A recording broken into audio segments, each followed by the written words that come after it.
नमस्कार, मैं हूं पंकज झा और आप मेरे साथ देख रहे हैं ऑफ द रिकॉर्ड। यूपी में पहले दौर का मतदान हो चुका है 11 जिलों की 58 सीटों पर और सबके मन में यही चल रहा है कि आखिर इस पहले राउंड के चुनाव में हुआ क्या है।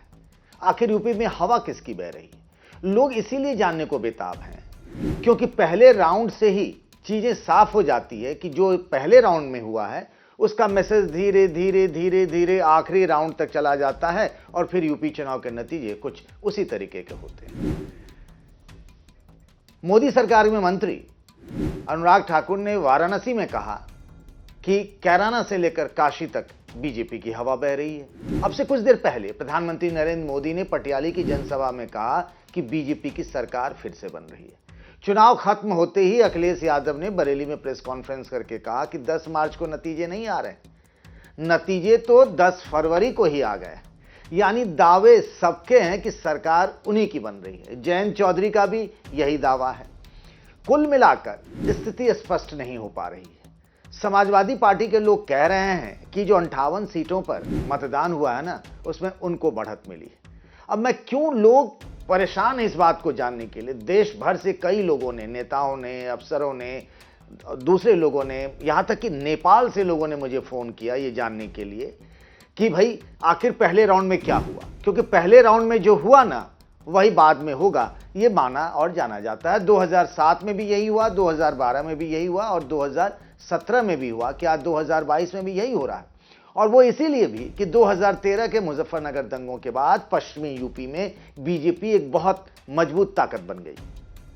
अब ये जो समाजवादी पार्टी और आरएलडी यानी जयंत चौधरी और अखिलेश का जो गठबंधन है हैंड पंप और साइकिल का, इसके संगम से क्या जाट और मुसलमान एक साथ हुए हैं? क्या इस बार जाटव ने, जो मायावती के वोटर हैं, क्या उन्होंने समाजवादी पार्टी या फिर बीजेपी के साथ वोट किया? क्या जाटों में बंटवारा हुआ? क्या जाटों के खिलाफ दूसरी पिछड़ी जातियां सैनी, शाक, लोध, कश्यप, गुजर, नाई, ये जो तमाम छोटी छोटी जातियां हैं, क्या ये सब गोलबंद हुए? बहुत सारी अलग कहानी। और सबसे उलझा हुआ मामला तो ये है ना कि इस बार 2017 के चुनावों के मुकाबले कम मतदान हुआ। तो कम मतदान होता है तो उसके अलग चीजें होती हैं। कैराना में 75% पोलिंग हो गई तो उसके अलग मायने होते हैं। यह कहा जाता रहा है कि जब बहुत मतदान होता है, हेवी पोलिंग होता है, तो सरकार बदलती है, यह माना जाता रहा है, लेकिन कोई ऐसा ट्रेंड नहीं होता है। 2019 का चुनाव देख लीजिए, जब लोकसभा चुनाव था तो मोदी की सरकार पहले से थी केंद्र में और ज्यादा मतदान हुआ, लेकिन बदलाव नहीं हुआ, मोदी और मजबूत हुए। अब इस बार कम मतदान हुआ तो क्या माना जाए कि क्या बदलाव नहीं हो रहा है? और क्या कैराना में ज्यादा पोलिंग हो गई तो क्या वहां बदलाव हो रहा है? बहुत सारी चीजें हैं, किसी एक चीज का कोई फार्मूला नहीं होता है। फील्ड में पोलिंग के दौरान जितने भी रिपोर्टर थे, अधिकारी थे, पोलिंग बूथ पर जो लोग तैनात थे, सबकी अपनी अपनी राय है, सबका अपना अपना अपनी अपनी कहानी है। वो कहते हैं ना, एक कहावत है कि जितने मुंह उतनी बातें। वही कहानी है कुल मिलाकर पहले चरण के मतदान को लेकर। बीजेपी का यह मानना है कि उनका 40 से ऊपर, उनको 58 में से 40 सीटें उनको मिल सकती है। पिछले बार के विधानसभा चुनाव में 58 में से 53 सीटें बीजेपी को मिली थी, यानी 91% उनका सक्सेस रेशियो था।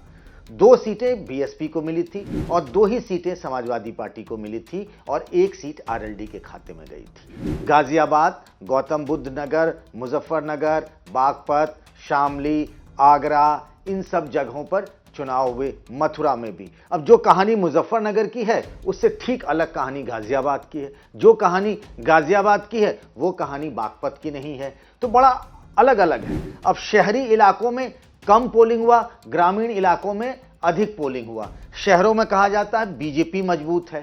यह कहा गया कि इस बार मुस्लिम वोटों में बंटवारा बहुत कम हुआ, लगभग न के बराबर, यानी मुसलमानों ने एक साथ होकर समाजवादी पार्टी के पक्ष में मतदान किया। लेकिन सबसे बड़ी बात यह है कि जाट के वोटों का बंटवारा हुआ कि नहीं हुआ। जो जानकारी मिल रही है उसमें यह है कि जहां पर आरएलडी का उम्मीदवार था वहां जाटों का एक बड़ा हिस्सा आरएलडी के साथ गया, लेकिन जहां पर समाजवादी पार्टी के उम्मीदवार थे, यानी साइकिल के निशान पर गठबंधन लड़ रहा था, वहां जाटों का वो वोट नहीं मिला। यही नहीं, जहां आरएलडी का हैंडपंप था, आरएलडी के उम्मीदवार लड़ रहे थे, वहां पर मुसलमानों का उतना वोट जाट उम्मीदवार को या आरएलडी के उम्मीदवार को उतना नहीं मिला है। यह भी चीज एक बार देखने को मिली है। पहले राउंड के मतदान में सबसे बड़ा मुद्दा जो रहा वो रहा यूपी की कानून व्यवस्था, यानी व्यक्ति कितना सुरक्षित है, घर की बहू बेटी बहन जिसकी बात करते रहें। जो योगी आदित्यनाथ की आलोचना हो रही थी उनके बयान को लेकर कि हम गर्मी उतार देंगे, जिसको लेकर बहुत आलोचना हुई, उस बयान को उनके समर्थकों ने ग्रामीण इलाकों में, शहरी इलाकों में भी लोगों ने बहुत पसंद किया। जनता ने उस आधार पर वोट भी किया।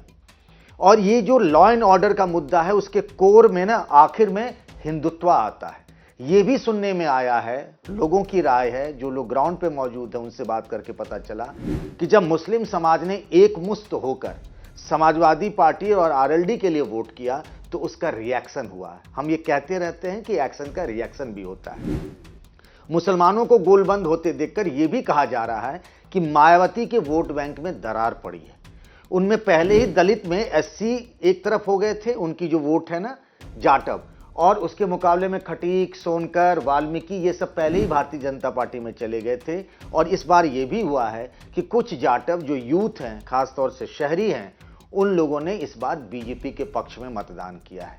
और अगर ऐसा हुआ है और जैसा जहां पर जाटों का दबदबा था, जाटों के खिलाफ दूसरी पिछड़ी जातियां एकजुट हुई, जो 2017 में भी हुआ था, वो भी इस बार हुआ है, तो उस हिसाब से ये कहा जा सकता है कि जितने नुकसान की संभावनाएं और आशंका थी बीजेपी को, उतना नुकसान बीजेपी को नहीं हो रहा है। एक बात तय है कि बीजेपी ने पिछले विधानसभा चुनाव में 53 सीटें जीती थी, वो सफलता बीजेपी को नहीं मिल रही है। लेकिन फिर आप ये कह लें कि बीजेपी पहले दौर में पिछड़ गई है, इस तरह के संकेत नहीं मिल रहे हैं। कुछ उनके बड़े चेहरे चुनाव भले ही हार सकते हैं, वो लोकल कॉम्बिनेशन से, स्थानीय समीकरण के हिसाब से है, लेकिन पहले राउंड में जिस तरीके की उम्मीद थी कि समाजवादी पार्टी आरएलडी गठबंधन को जितने अच्छे नतीजों की उम्मीद थी, वैसे संकेत नहीं मिल रहे हैं। अब मैं कोई ज्योतिषी नहीं हूं कि कह दूं कि 58 में से कितनी सीटें समाजवादी पार्टी को मिल रही हैं और कितनी बीजेपी को, लेकिन एक बात मैं कह दूं कि बीजेपी को उतना नुकसान नहीं है पहले राउंड में। और अगर कोई अचरज ना हो तो जितनी सीटें समाजवादी पार्टी आरएलडी गठबंधन को मिलने जा रही हैं, उससे अधिक सीटें हो सकता है कि बीजेपी को उस इलाके में, यानी पश्चिमी यूपी में मिल जाए। जो खासतौर से मैंने देखा इलेक्ट्रॉनिक मीडिया के जो साथी हैं, उनसे जो बात करके हमने मोटे तौर पर औसत निकाला, तो उनका कहना है कि 35 से 38 सीटें, मैं नहीं कह रहा हूं, हमारे जो इलेक्ट्रॉनिक मीडिया के न्यूज चैनलों में जो साथी काम करते हैं और उस दिन पोलिंग के दौरान मौजूद थे, तो आज सवेरे बातचीत हुई, क्योंकि देर रात तक बातचीत करने के बाद जो चीजें निकली वो मैं कह सकता हूं कि वो कह रहे हैं 35 से 38 सीटें बीजेपी को मिल सकती हैं। एक दो सीटों पर, जिसमें खासतौर से मथुरा में श्याम सुंदर शर्मा जो हैं माठ से, उनके बारे में कहा जा रहा है कि वो सीट बीएसपी को मिल सकती है। एक और सीट कहा जा रहा है मुजफ्फरनगर की चरथावल की, बीएसपी वहां जीत सकती है। आगरा के एतमादपुर के बारे में भी कहा जा रहा है। ये मैं अपनी तरफ से नहीं कह रहा हूं, उनका अनुमान है। प्रिंट मीडिया के जो हमारे साथी हैं, उनका यह मानना है कि 32 से 35 सीटें बीजेपी को मिल सकती हैं और बाकी सीटें समाजवादी पार्टी आरएलडी गठबंधन को, 2 सीटें बीएसपी को है। बीजेपी का जो बीजेपी के लोग इस पूरे चुनाव प्रबंधन में लगे थे, उनका मानना है कि किसी भी सूरत में वो 40 सीटों से नीचे नहीं जा रहे हैं। समाजवादी पार्टी का भी यही दावा है कि वो 40 से ऊपर जाएंगे।